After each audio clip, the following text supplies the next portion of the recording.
All right, today we're going to be talking about the background properties because they are very important when you're working on a page.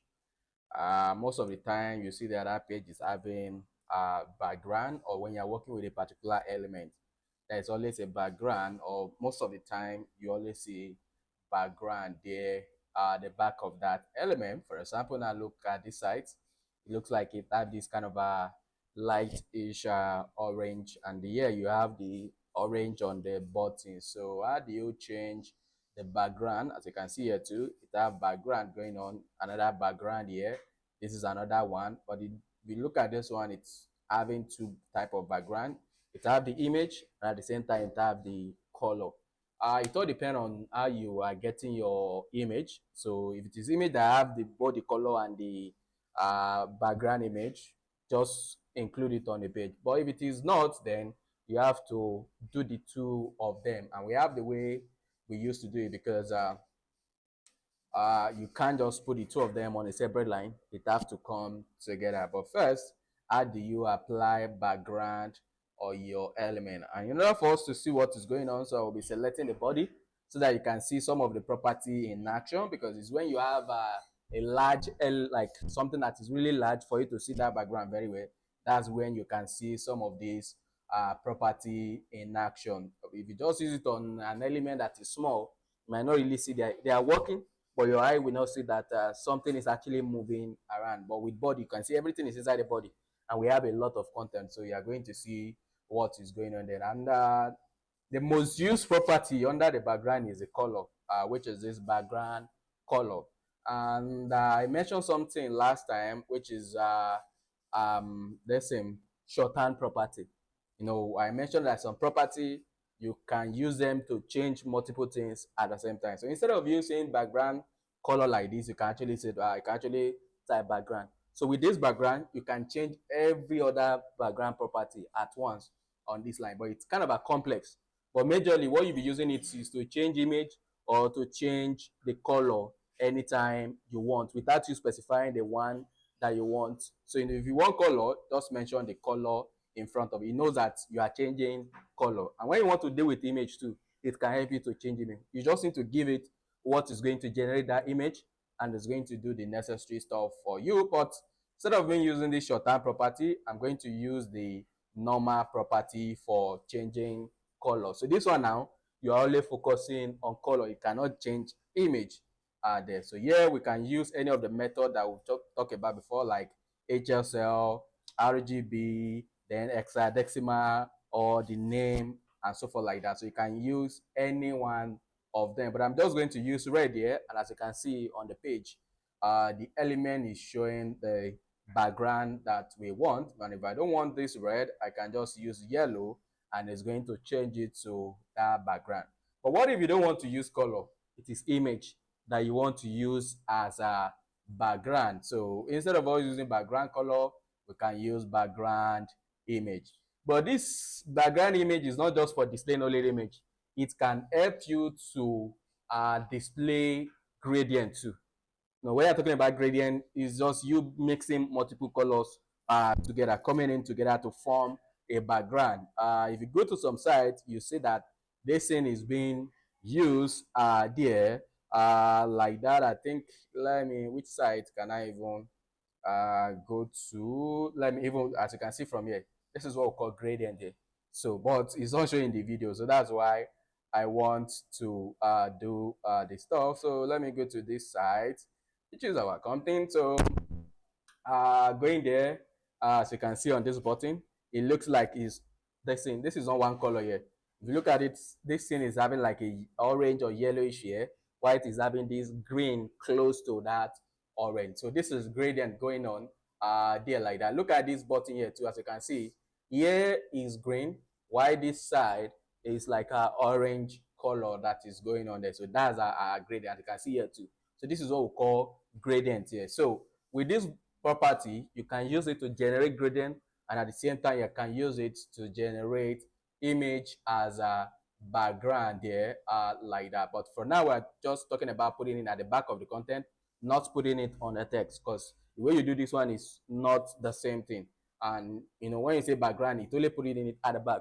But you can actually talk to it that you don't want it at the back, you want it to clip inside the text. It's part of the background property too. But for now, we are focusing on the basic one, and as you can see here too. So it started with the green and it moved gradually into this orange. But if you look at the orange, it's close to the edge, not that it is half. So with this background image, with something that we're going to be putting in front, you're going to see how to generate gradients like this too on the page. So to generate normal image, what you're going to be supplying to this thing is a URL. And inside the URL, just like the name, where is the image coming from? So you pass wherever that image is coming from. For example, if I want to use the background image that these people are using, Remitter, as you can see, there is one background image going on there. So if I want to use that image too, I just need to get the location of that image. And how do you get the location? Just inspect. And once you inspect, as you can see, that what they are using there is background image. And this is where it's coming from. So in order for me to get it, let me look for it here. Can you see? This is the URL. So once you come here or you come to this style, because CSS will show you whatever that is going on. So once you see, as you can see, over on it and you move to the original image, just click on it, it will open it another tab. So you only just to get the address like that, or you just go to Google or you look for any image you want to use, follow the same linking pattern that we've talked about. We can have the local one and we can have the external one, but the one we're using is external because that one is simple. You just get the link and you paste it where you need it. So if in case you want to use this one too, like that, what I just need to do, go into my code, then inside the URL, you just paste it. But normally, I used to put it inside quotes like this. It's not a must, you put it, but it's better that you put it in a code because if you have some special character there, it will just see them as the same text like that. So save, and going back to the page, it will go to that site, download the image for us, and as you can see, it's going to use it. But something is happening here. So it's repeating. So this is the reason why I said we should use body. As we use small image now, you will not really see some stuff happening there. But using something that is really, high or that is really wide, as you can see, some stuff are happening here. And that's the reason why we have all these other background property in action there. As you can see, we have something like position, we have the size, and as you can see, we have the repeat. What is happening right now is repeating the image based on the size of that image. If I use a smaller image, you are going to see it more in action, which is something I can do by just downloading the image so that we have control. This one now we can't change the size anyhow. So in order for us to have the control, what we have to do is to just save the image, then we'll copy it into our project. Then we can reduce the image anyhow we want. So let me save it under download. Then going into my Explorer, so open another tab, then click on download. So this is the image. It's really large. As you can see, the size is 1676. So if your system is not up to that, you are not going to see repetition on the X. As you can see, it's not repeating on the X. But the height is this 747. But the document is more than that. That's why it's repeating on the Y. So in order for us to see the X there too, what we just need to do is to reduce the size. And you can do it in Windows. Just open the stuff with Paint and you resize it, because you can resize any image that you want in Paint. You even draw the stuff. So let me just reduce this stuff because the image is really large like that. So I don't need this extra white space here. This one too, I don't need this extra white space. It's only that lady that I want to see. Let me increase it so that we can see it. As you can see, we're only focusing on the lady. Look at the size now. It's now 7. So it's still too big to me. So what I would do is to reduce it by percentage. Currently it's 747. So I want to reduce it by 20%. So which means I only need 70%, or I want to reduce it by 30%. So I only need the 70% of whatever that is there before. So save, as you can see, it will give us that. So now, if we have a screen that the width is not more than this, you see that it will start repeating again. So let's now copy it into our page so that we can use this instead of using the one that is coming from online, because we don't have control over that one. So we'll just drag it under this, our CSS. There, drag, what's going on? Drag, copy, copy, If it's not showing the copy, this is supposed to show copy. Yeah. So now it will drop. Then we have it locally in our project. We can now include it, and you know that they are inside the same folder. What I just need to do, instead of doing it like this, is just to use let me call it another line. So don't forget, if you repeat your property, the last one will always win over the previous one. So here now, if I call another background image, it will see the last one, not this one. So if you don't want it like that, you can just comment it out. But if you use the same property on different line inside one selector, the last one will always win. That's the rules. Because now you are saying you want to do this one and you want to do this one. So which one is it not going to use on the page? The one it can find live. When you have one selector, or when you're inside same selector and you are repeating a property, it will always use the last one it can find there. So since I'm repeating this background image, the one it's going to use is this. It will abandon this one, and you see it in the this thing that it's going to draw a line on top of that one that is not using it like that. So the last one is what it's always going to use. And where is the last one coming from? It's coming from the same folder, then getting the file. So save, going back to the page, we're still going to have, but now can you see is that repeating on X and the Y are there. So this is one, this is another one, and it will keep repeating. It depends on the screen because I increase this thing. That's the reason why it's like that. Because now it's back to 100, as you can see. It will keep repeating like that depending on the screen size that you have. Because what the browser used to do by default is to make sure that that image cover up every area where you are using it. But that's not what we want. Most of the time, we only need one. Just like the original design that we are following it is only one that is showing. No matter the screen that you're going to have, is only one. So you can use the CSS property to change that by talking to this thing that we don't want this thing to repeat, or we want it to repeat on a particular axis. You know, it's doing it on both X and Y. So you can control that repetition by using background repeats are like this. By default, it's just repeat, which means it's going to do X and Y. But if you need it for a particular side, you just mention the side. So now, as you can see, it's not repeating the X again. It's only Y that is going to repeat. It's only going to repeat the vertical one, so nothing on the horizontal. There again, too, if I said repeat X, then it's always going to do it on the horizontal, nothing concerned about the vertical. But we don't do it like this. I only need one of it. So what you do is no repeat. So which means I don't want it to repeat. Whatever the size of the image, that's where this is the original size of that image. If I go back to 100, so that's the original size of the image is what is going to use. If it is 20 pixels by 20 pixels, that's the only thing it will display. But you can actually control the size too. So you know, currently it's using the original size that we have. And what is the original size? So going back into the project that we have there. So going to training, like, or let me, it's even here. I don't need to go to here. So if you over on it, as you can see, the original size is 495 by 55, be 522 like this. So, and that's the only pixels is taken on the screen. But you can actually control the size by using the background size. So that's where the background size comes in.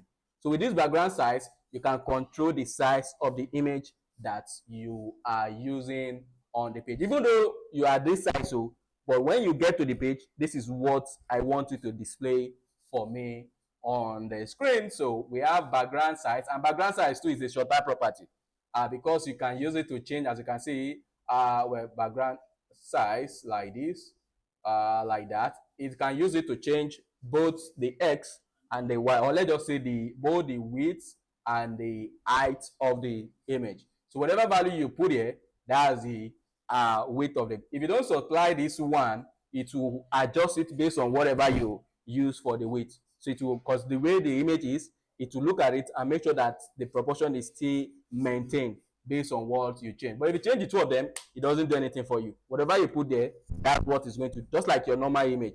If you control the two, you have to make sure that you are doing this thing correctly. But if you control one, which is the width, then it will adjust the other one for you like that. And again, CSS comes with its own predefined value that we can use instead of us specifying our own value every time, because most of the time you just want the thing to just fill the entire page. So instead of you typing yourself, we actually have a value known as cover.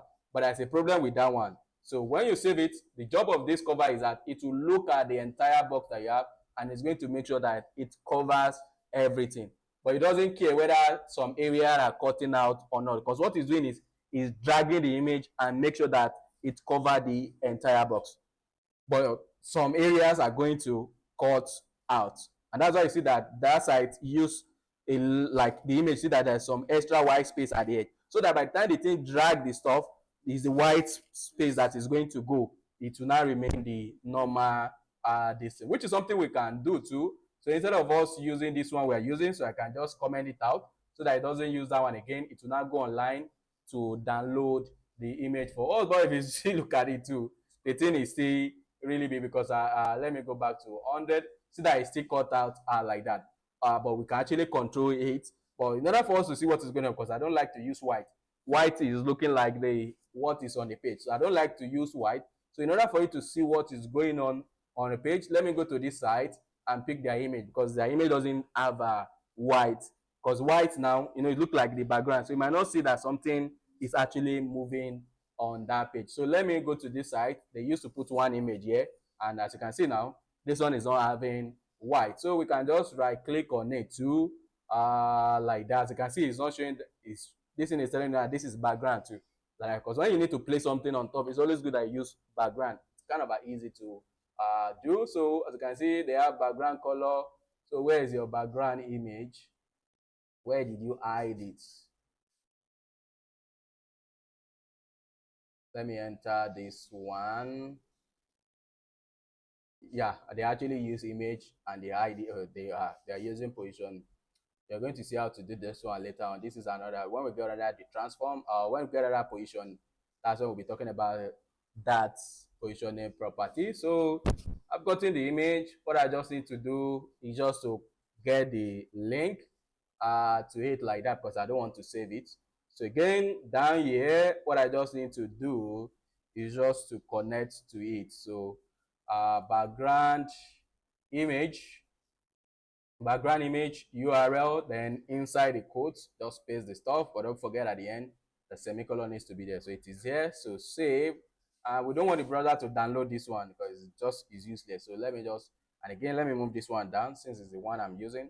So save, then go back to the page. We should have that image once it's done downloading the image, because and that's it. It's better, as you can see, it takes time because the browser have to download it.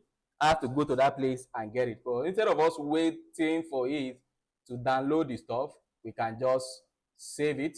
Where did I have it? Where are you? So instead of us waiting, let's have it locally. It's already in the project, so it will not take time because it's not going online to download.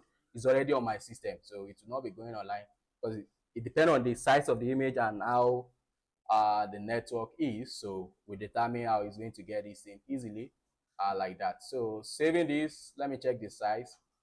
Let me see the reason why it's taking time. 140 something. It's not that much.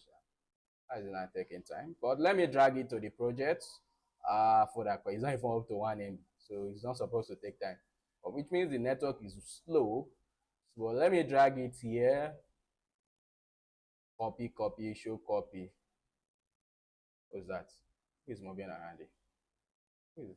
What thing did it? Okay, copy, finally. So we have this free pick, whatever stuff. So close. I don't need to connect to the online one again.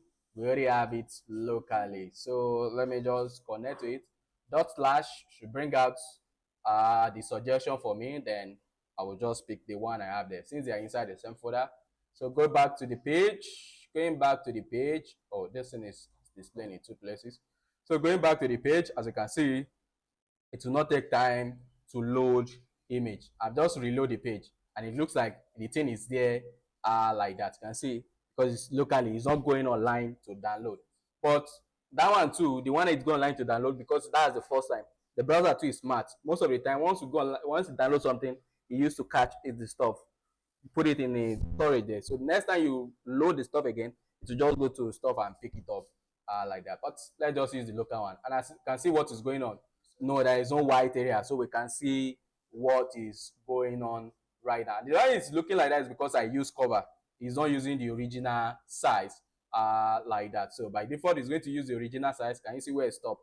So that it did not get down to where the body is. But when you use cover, no matter where that your container stop, it will make sure that it covers everything. But the problem with that one is dragging the image. As you can see, it's getting down now. So you keep dragging the image until it cover up the entire box. But what if you want to cover all this side, but you don't care about the height for that one? So that's where the contain comes in. So contain, no matter the size of the image, it will make sure that it moves from here all the way to where that container stop, where you are using it. Wherever it stop, it will make sure that it drag it on the edge, like the side, but it doesn't care about the height. So which means once it get to the edge, it will just stop. It doesn't care about whether it's cover the height, the full height or not. The only thing it care about is that it's moved from here all the way to this side. It will keep dragging it. Once it touches this edge, it will stop. But if it is covered, it will make sure that both the width and the height of the box is covered. So like that. But with this one, it doesn't care. It only care about the edge of the box. So once I save like this, can you see now? So it will drag it, but after touching this side, it stop. It doesn't care whether it's cover up the entire height of that container. So contain, the image doesn't, it will not, like the image must not cut out, but it will drag it until it touch the edge, but it will never cut that image. But when I say cover, that one, it will keep dragging the way it wants until it's cover up the container. Because I'm using it on the body, that's why it's happening on the body. But if I select any other element, that's the only place it's going to focus on, because whatever element you select, that's where it's going to place the background. And this one is covering the entire stuff is because I select body, because everything is inside body. But if I use H1, you see that it will only be inside H1. Can you see what happened to here? So it drag it, but there's no way to be able to drag it to this side, because the stuff have to cut out the image. But since it's going to cut out, it will stop where it has contain the stuff. So it all depends, the way it works, it's depending on where you are using it, and the one you are going to use is depending on whatever you want, or what the way you want this thing to come outside there. But most of the time, what you always use is a cover, and as you can see now, it will cover, it doesn't care, it will cover up the entire box that you have there like that. But if you have a specific size that you want, you can actually mention it yourself instead of using the CSS predefined value. So here now, I can just use 50%, which is like halfway on the width now is going to be 50% of the box. So wherever the box is, it will only take half. But now I did not mention the height. It will adjust the height automatically based on, so because that to maintain that image aspect ratio. The ratio of the image will not change. So in order for the stuff not to change, as you are changing the width, it will be adjusting the height automatically so that it matches the aspect ratio. But if you want, you can do that one too. For example, I can just say that one, the height now is going to be 300. So it doesn't care now. You are the one in charge. So it doesn't care whether that image, you are destroying the image or you are destroying the image. It doesn't care. Since you are the one in charge, it will do whatever you want it to do. It will never fight with you with it like that. And again, here we can just see 100% for the width, which is the same thing like you are saying cover or something like that. You just, on the X now, you said it should be 100, which is, to me, it behaves like contain that we used before. But the contain still have extra work that is doing. But this one will make sure that the width, it's 100% like that. But most of the time, what I normally use is cover like that. So, but for now, in order for us to see what is going on again, I want to use 30% like this, so that we can see where the image is actually positioned. Because if we don't do this, you might not see the position in there. By default, any background you are using, they're always positioned at the top edge here. No matter the background you are using or any site, by default, this is where it used to be positioned. So it will be positioned at the top of 0, and it will be positioned on the X of 0. So on the top, it will be 0. That's why it's sticking to the top. And on the horizontal too, it will be stick to the left side. So that means 0, 0. So it will not be by this side. But what if we want to move it to center or move it to any other area on the page? That's where the background position comes in. So with the help of background position, you can move your image that you use as background to anywhere inside that container where you want to place it there, like that. And this one to come with its own predefined value that you mostly be using, but you can actually specify your own value too. So as you can see, background position is a shorter property too, which you can use to change X only, or you can change Y if you want. But most of the time, this is what I normally use, because once you change one, it will adjust the other one automatically. Most of the time, if you give it one value, this is for movement on X. If you don't specify the Y, it will always go to center. So which means it will drag it to the center of that container. It knows the height of the container. So it will go to the center of that container. That's where it is put for the height. If you don't specify it, if you change the X and you don't specify this one, this is what it's going to use by default, like that. So which means most of the time, you don't need to specify the height. And if you need it, if you don't want it to go to any other side, you can use some of this CSS predefined value. We have left. Left is the same thing as you saying 0. So we have right. Right is the same thing as you saying 100%, because you said it's going to this side. No, this is 0. Then that means the edge is going to be 100%, like that. And if you want it to be center now, it's just like you saying 50%, which means it's going to the center of that container, like that. Or you can mention a definite value that you want. For example, on the X, I want it to be, can you see that it's not at the top again? Now I told you on the Y, if you don't mention it, it has gone to the center. So you have to go to the center. So from here now to here is 200 pixels, because we say we are moving it on the X towards the right by 200. When you use positive, it's going like this. When you use negative, it's going like this. Because sometimes you see that some image, which is what I did here on our site, if you look at it, you see that this thing, that background, it's kind of going outside. What I'm doing there is I'm moving it in a negative direction. The same thing here, as you can see that this one is not at the top, this one is down and it's going like outside. So on the top, I move it to the bottom side, then now, taking it outside, because we know that this one is 100%. So when you go above 100%, it means you are going outside of that container at that place. So that's what you can use. That's what we use here to do something like this. It looks like the thing is, part of it is outside of that area like that, because this thing that you are seeing there is just like this.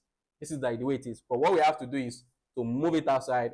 And again, you see that it's blur. There's some other background, and there's some things that we're using there where you're going to see again. So it's still background stuff that is going on, because that's not the original. Or if the designer is giving you like that, it's easier to do. Just put it there. But if it's not giving you, you have to be the one that will do it like that, because when we move it at the back, then we'll not place something on top of it. Then what is on top of it, we talk to that one that don't allow what is at the back to just show clearly to you, which is by using filter there. So which is backdrop filter, which is part of the background property like that. But for now, let's deal with the basic stuff. So this image now is now at the center on the Y, but I don't want it to be at the center on the Y. I still want it to be at the top, so I can just use 0, because 0 is at the top like that. Then 100 means you are down. So if I want it to go to the down, I can just say bottom, because CSS has a predefined value for that. So scroll down, as you can see, it will stick to the bottom, which is instead of me using the CSS predefined value, I can just specify the same. That's what it's just doing behind the scene. So it's not doing any special stuff there like that. So if you just say center, it's just the same thing as you saying that just go to the halfway of the stuff. Like, but I don't want it to be halfway, just go to the top where you used to be. And what is there by default, if you don't specify the stuff, it's just 0, 0. So on the X, 0, on the Y, 0. And that's the reason why you see that it always stick at that particular location. But you now, you can move it anywhere you want. And most of the time, when you have this kind of an image, what you do is to use center, because you want the stuff, by the time you started changing the size, you want it to stay at the center, then you keep spreading out. Because what it's doing before you stay there is not spreading out from that side. You see that it will not cut out anything from this side, it's cutting out from here. But if you want it to cut from the edge like that, so what you do is move it to the center, then you now spread it by changing the size like that cover now. So by the time we change the cover, you see that this image will still always be at the center, but the edge is what is going to drag, because we said first stay here, then from there you can now start dragging it anywhere you want to drag it to. And that's why I'm using 30%, so that you can see what is going on. But if I change it back to cover now, and as you can see now, this guy is now showing from because that center, it will be at the center, the front center, it will keep dragging them around. But if I change this thing now, you see that the way it's going to display is different, because now it's now at the top. So the top here is staying like that, it's not dragging to this side. So based on one property here, something else can happen on your page. So if I want this thing, I can just say, instead of doing like this, so it's going to be right, so which means stick to this side, and at the same time it's going to be bottom, so which means we are putting this one there and it's dragging towards this side. So it will not tear anything from the right. What it will be tearing out is what is on the left, because we said it should stick to this side, then from there just keep going to any side that you want. So it all depends on how your image is, and where you want to place it will determine the one you are going to use. But what this is just what is going on there like that. So we have the background color, we have the background image, we have the position, we have the size, we have the repeats. But now, what is this blend mode? If you look at it, since our color is not showing again, even though it is there. If you look at the image we are using before, see that it's showing in some places, which means it means that image is not touching that side. So what is happening is that the color is actually at the back of the image. Image is always at the front, color always at the back. The color is still there, just that this one has covered up that uh, color. So how can we now mix the two of them together?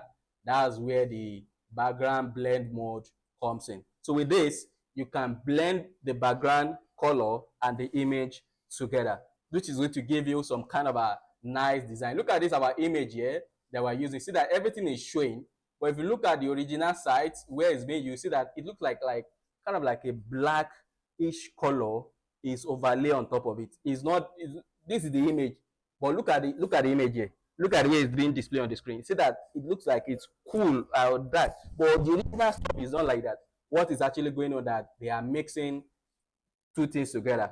So you too, you can do something like that, because that's what you do most of the time. When you have background and the content supposed to be on top of it, you don't allow the background to take action from, like, to take the attention from the text. Because if the stuff is, shining more than the text, it means people will not focus on your text. They will focus more on the image. So, and you don't want that thing to happen like that. Just like the way Remita is doing their own. You see that the image is not taking attention from the content. It's there, you can still see it, but the attention is still on all the content. So you too, you can mix color and that image together to form the nice design that you want. So here now, the color yellow is still there, but this one is on top of it. What we can now do is to mix them together. So we can use the background blend mode.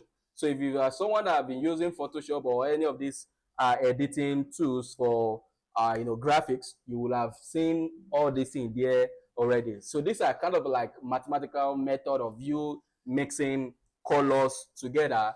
And the one that works most of the time that you normally use is this multiply. It will multiply the color and do subtract, do the necessary it needs to do, and it will make sure that it's come out the way it's supposed to. And as you can see now, that's multiplied the colors and the image together. So whatever the colors you have on the image and the one that you apply as your background color, it will multiply everything together and makes it to come outside like this. But if you can see it too now, the color is not taking more attention.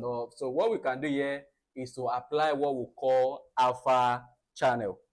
And what is alpha channel? This one allows you to transparent your color, because by default you cannot see what is at the back of the color.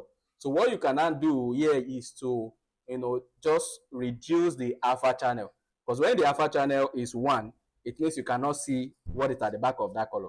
When it is 0, you cannot see that color. You can see everything at the back of it. So when you now use something in between 0 and 1, so that one will give you the level of the transparency that you are looking for. So if you are close to, or if you are above 0.5, you are saying you need more of that color than what is at the back. If you are below 0.5, it means you want to see more of what is at the back. And if you have 0.5, means that is semi-transparent like that. So instead of us using this color, that's the reason why we talk about those other modes. Because with this normal color, you cannot change the alpha channel. So you have to use any of the other this thing that we'll talk about. The one that are easy to change is this HSL and this your RGB like this. So we have another one known as RGBA. You can actually use this one too, it will work. But for the older browsers sake, the one you mostly use is this RGB. That aiming alpha channel like that. And it's very, very important that you supply it, which is another number that I mentioned, which is going to be between 0 and 1. So when you put 1, which is what is normally be what you have there by default, it means the color still maintain its original this thing level, so you cannot see what is at the back. And if you use 0, it means that, as you can see, it means you can see everything at the back. You cannot see that color. But now using maybe around that 0.5, the color will be there, but you still can see what is at the back. So this is what you can use to reduce the intensity of that background color. Or what you can do here is to even change the mode, because we have different modes that you can use. Yes, and based on the mode and the background you are using and the background color and the image will determine how this is. So the way it's displaying right now, that's not the same way it's going to display when you are dealing with another image. So it all depends on the color you have on that image and what is going on with it. As you can see here now, see that the way it's displaying now is different because the color at that side and the background, they are now coming together to do something based on that darkening. Or instead of me using this one, I can use this blue.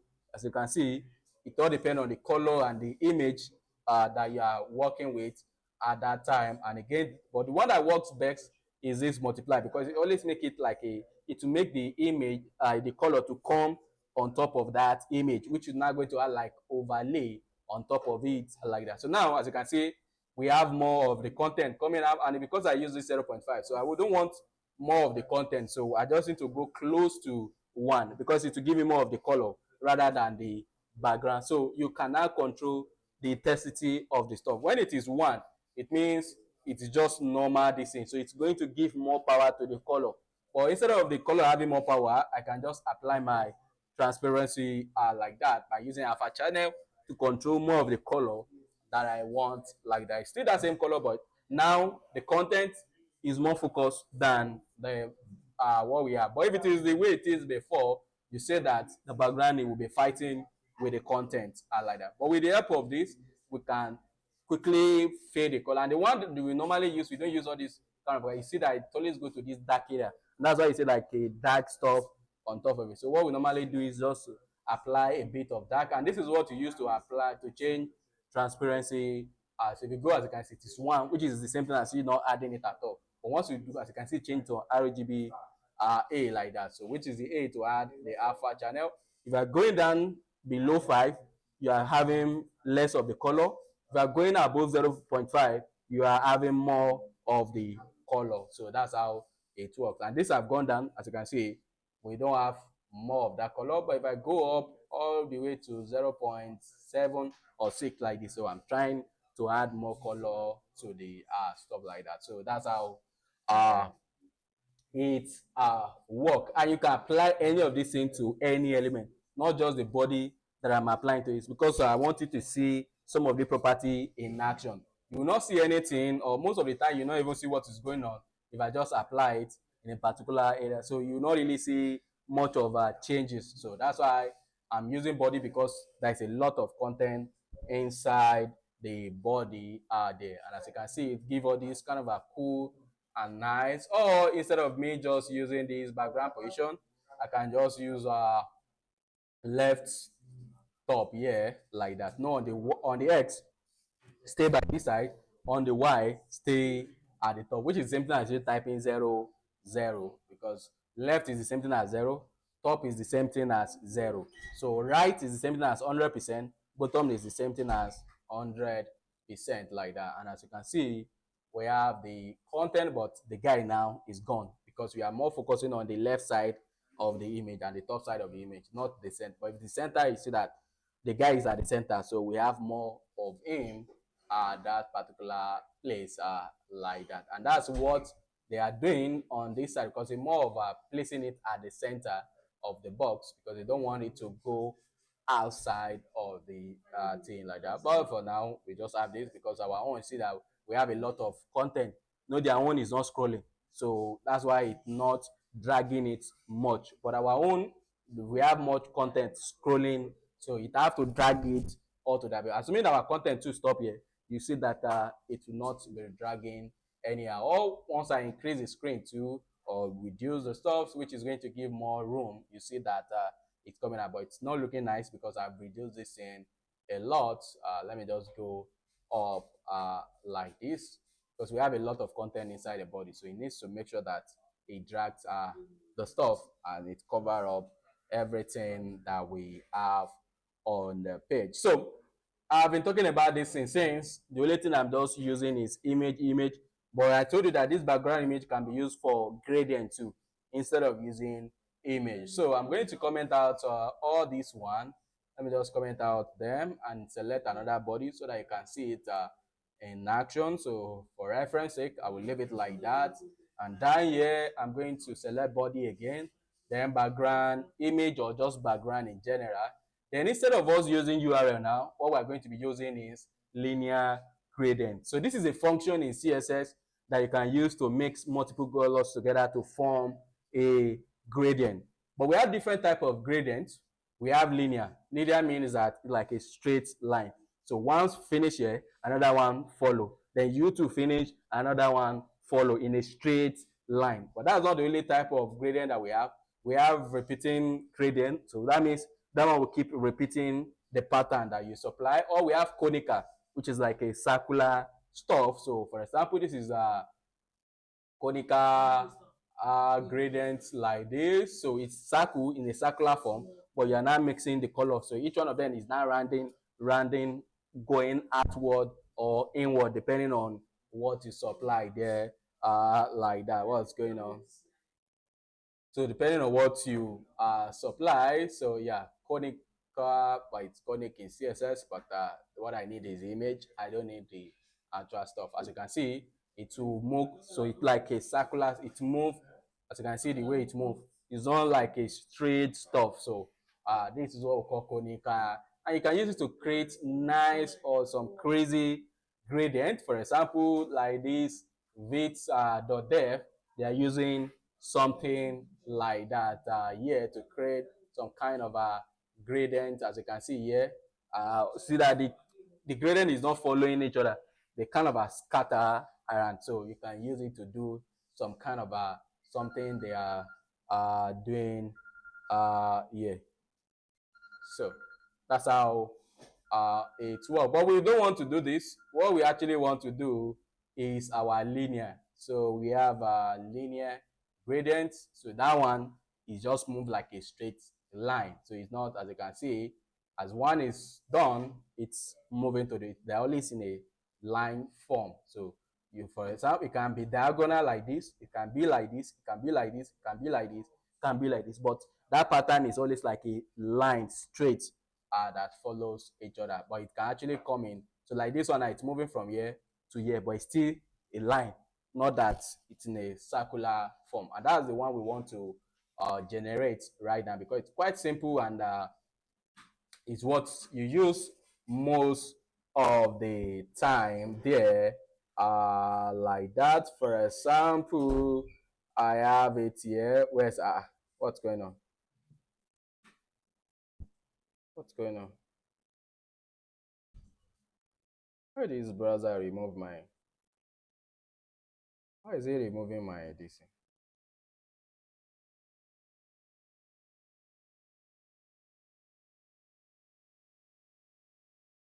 Ah, just remove all my tab. What's all this?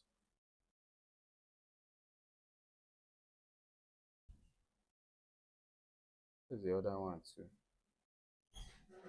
I'm coming. This thing is very important. Look, because I even showed it. There's another one too that have been removed. Reopen close tab. Okay, I think that's all. But there's another one that has been removed here. Why is this thing removing my tab? What's wrong with?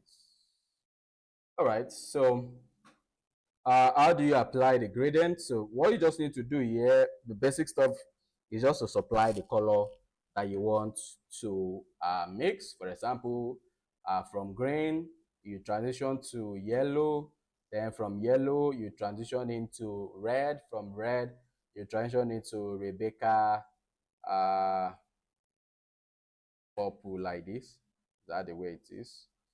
Yeah, so these are the colors that I want to mix together there. So and saving this, we should have the stuff, and as you can see the way it moved, so that it started from that green, then it's go to the next color, and it goes to the next color, and from there it goes to the next color. But the way it's moving from one color to another one, it's now it depending on the strength of the two colors. So the one that have more strength will take more space than the other one. So it means this green now it's kind of having more strength than this yellow. Again, too, as you can see, it's quickly transition into the red. But in between, you see that we can see orange there, because what you do is that it's trying, not that it will just jump, it will transition into the next color like that. And it's going to give you the color in between them. So for the yellow and green, these are the color we can find in between the stuff like that. Again, from here to red, we can see our orange before it now move directly into red. Then again, too, from red, it started around here, transitioning into that purple. Then from there, it's just enter the full purple like that. But you can see it's starting from top, is going down. So how do we control the direction? So we don't want it to start from the top. We want it to start from the left and goes to right, or you want it to start from right, you want it to go to left, or you want it to start from bottom and go to the top, or you want it to be in even in diagonal form, so you can change it to any one of them. So instead of you starting with the color like this, what you can do is to specify the degree or the direction where you want the color to start. For example, here you want these colors to start from 45 degree like that.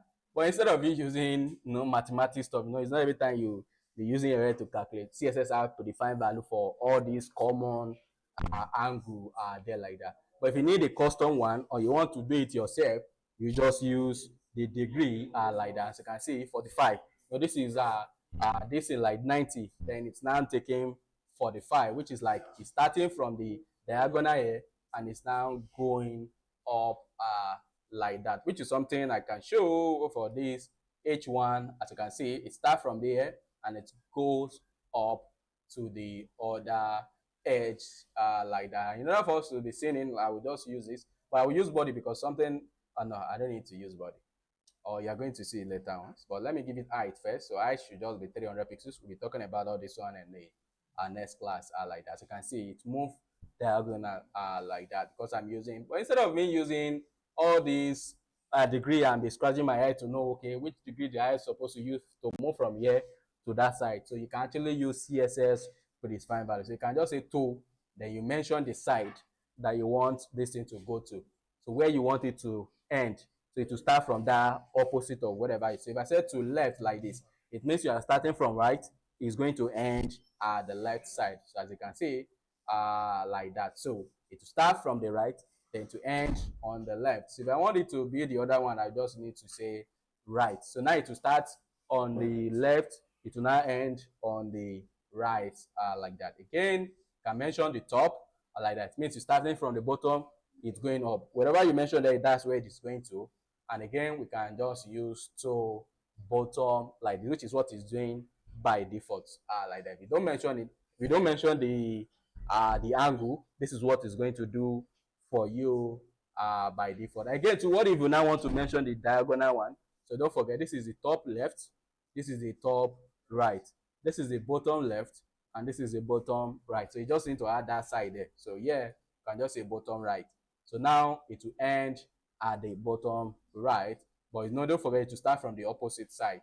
Again, too, you can just say bottom left like that, then it will end at the bottom left. And if it's not the bottom you want it to end, you can just add the top there. So as you can see, it will end at that top. Again, this is 45 here. So instead of us using 45, you can just say top right like that, which is going to give us that same thing that we have before like that. Again, this thing allows you to control what will, the intensity or how the color are getting into each other, so which is what we call stop color. So before the color starts transitioning to the other one, where do you want to stop? If you look at this green, it actually stopped here before it started going into yellow. So where again too, you see this one, it get this, it stopped around here. Then from there, it started going into that red. So where the color stop before transitioning to other one, that's what we call the stop color. And most of the time, you will not be the one that will generate do all this thing yourself. The designer is the one that is designing, and the software they are using will generate all this. For example, now look at it. The one we are working on, as you can see, this is a gradient here. So here now, if I click on it, you see that this thing will show me. Can you see the same thing? Linear color gradient. You can see that the degree is 180. Then it started from white, like that. So can you see that it's a number beside it? That's what we call stop color. Again, then you now transition into this particular color and it stop around that 131, whatever stuff there like that. So in order for you to see this in perfectly, let me just start with two color first. So say you see that this one now, it gets to around here before it start transitioning into the right color. So we can control where this thing is going to stop by just giving it stop color. So this one now, before you start going into the right color, at least, or let's just say at most 50%, because it can't go more than that. So at most that percentage or the value you put there like that. So say, as you can see, it will get to at most that 50% first before it will now start transitioning into the other color like that. But if you don't specify the stuff, it will just start based on the, or it stop based on the color strength. So each one of the color, they have their strength. They will fight, and the one that win will be the one that will have more this thing. But you can actually specify the stop color. And again, most of the time, I told you, you are not the one that is doing all this thing. It's coming from the design. And if you are dealing with a proper designer, they were going to be using a software meant for designing a website prototype. But this is what we call prototype here. This is not the original stuff.